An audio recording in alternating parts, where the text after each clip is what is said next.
Okay, this is the trick. We're going to lay the A-arm flat. It's at the end of the ball joint. It's overhanging that iron girder, supporting it with the jack. I'm going to take this heavy piece of metal and help it balance. Otherwise the A-arm is, the truck side of the A-arm is too heavy and it wants to flop over. You'll see. And I put this little socket on there.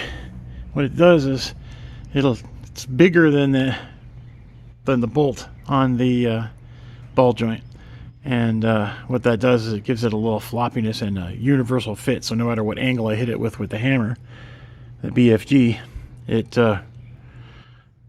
gives me full force. You'll see how it goes together. There's the setup.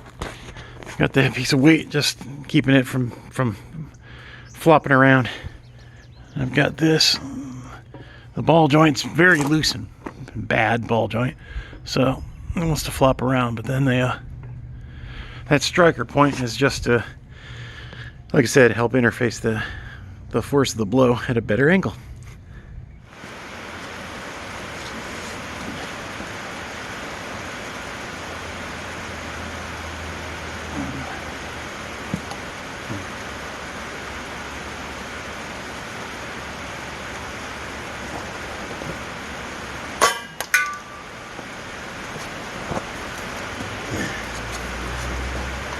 It's all about getting the right angle. If you get the right angle,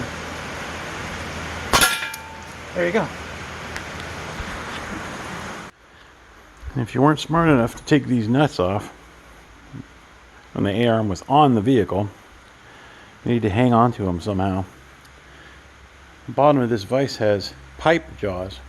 You could rotate them around to the top, but you don't even have to. Just chuck it in place, hold it nice and firm. And get on there with a 1 1/8 inch socket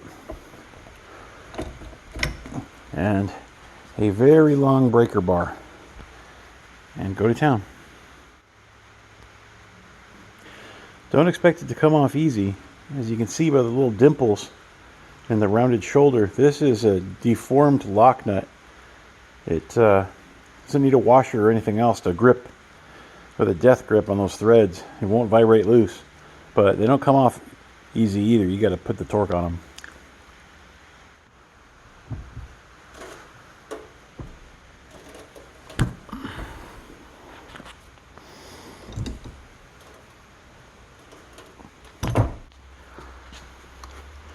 Next, take a utility knife and go around all the way around the inside of that, and then come around this outside.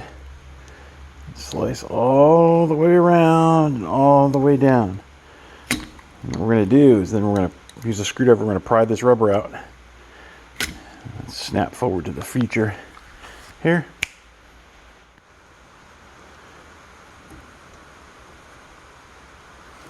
So we peel this back all the way. All right. What you're seeing is this side rubber piece right here. Right. We're going to take a drill and we're going to drill that out.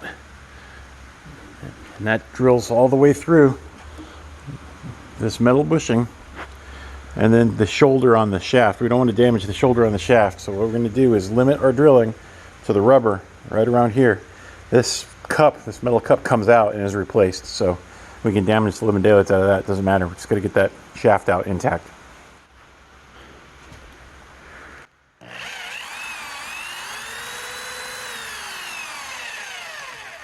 Whatever you do, don't use an expensive carbide drill bit like I've done here. Snap the end of it off.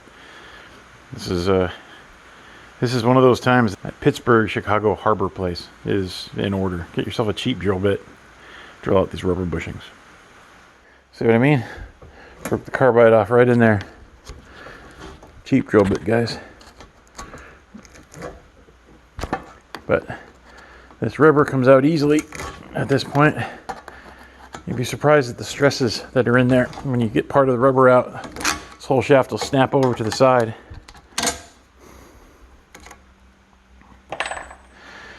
And that's one side. That's basically free. Now, do the same on the other side, and that whole shaft will come out.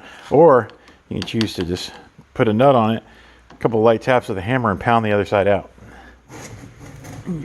Pry fry, and you fry. Okay. Now,